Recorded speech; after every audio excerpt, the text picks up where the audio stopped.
Hello दोस्तों, Dalip Hindi short and classes में आपका हार्दिक स्वागत है। दोस्तों, आज की डिक्टेशन दैनिक जागरण की संपादकीय डिक्टेशन है। डिक्टेशन की गति 80 शब्द प्रति मिनट होगी। डिक्टेशन स्टार्ट करते हैं 5 सेकंड बाद।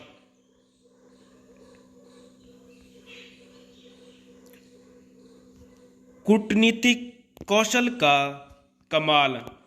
भारत अपनी अध्यक्षता में आयोजित G20 शिखर सम्मेलन की बैठक के पहले ही दिन जिस तरह सभी सदस्य देशों के बीच सहमति बनाने और साझा घोषणा पत्र जारी करने में सक्षम हुआ, वह उसके कूटनीतिक कौशल का कमाल ही है।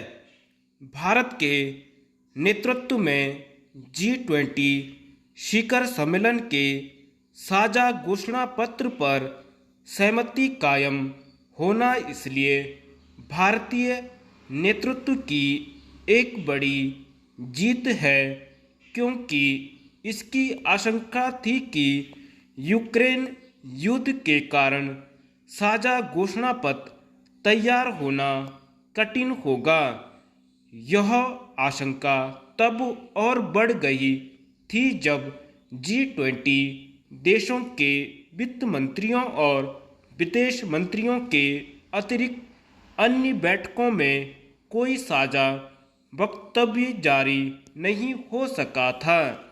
इसके बाद जब रूसी राष्ट्रपति और फिर चीनी राष्ट्रपति नई दिल्ली आने से पीछे हट गए, तब भी साझा घोषणा पत्र जारी होने को लेकर संदेह गहरा गया था, लेकिन अंततः भारतीय नेतृत्व ने वह कर दिखाया जो असंभव सा लग रहा था।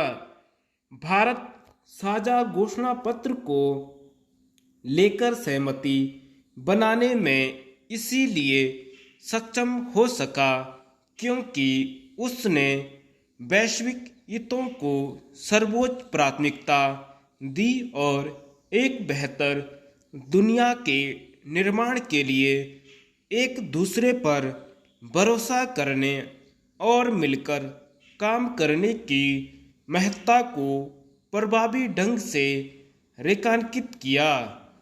भारत G20 देशों के बीच तनातनी के बावजूद केवल साझा घोषणा पत्र पर सहमति कायम कराने में ही सफल नहीं रहा, बल्कि वह सदस्य देशों को इसके लिए राजी करने में भी समर्थ रहा कि 55 देशों वाले अफ्रीकी संघ को भी इस विशिष्ट समूह का हिस्सा बनना चाहिए।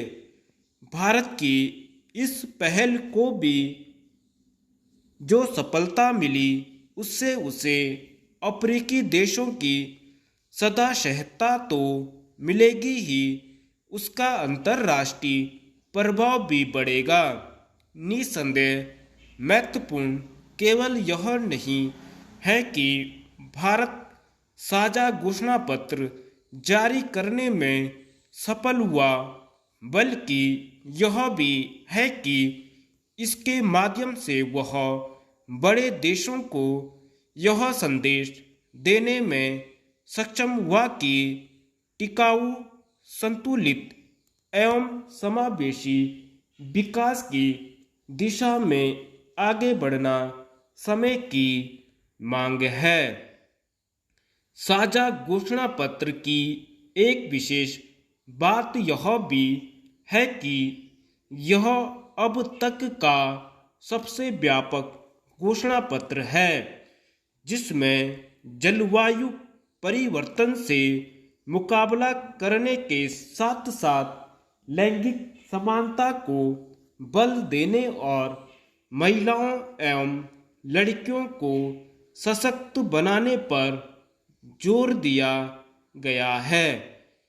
G20 शिखर सम्मेलन ने यह भी दिखाया कि भारत अंतर्राष्ट्रीय हितों का संरक्षण बनने के साथ विश्व को दिशा देने में भी समर्थ हो रहा है। इसका परिचय प्रधानमंत्री मोदी की ओर से स्वच्छ ईंधन के उपयोग को बढ़ावा देने के लिए वैश्विक जैव ईंधन गठबंधन बनाने की घोषणा से मिला। इसके पहले भारत अंतर्राष्ट्रीय सौर गठबंधन की शुरुआत कर चुका है। अब इस गठबंधन के सदस्यों की संख्या 100 से अधिक हो गई है। स्पष्ट है कि भारत स्वयं को एक उभरती शक्ति के रूप में स्थापित करने के साथ ही अपने कूटनीतिक कौशल से विश्व पर गहरी छाप भी छोड़ रहा है। धन्यवाद।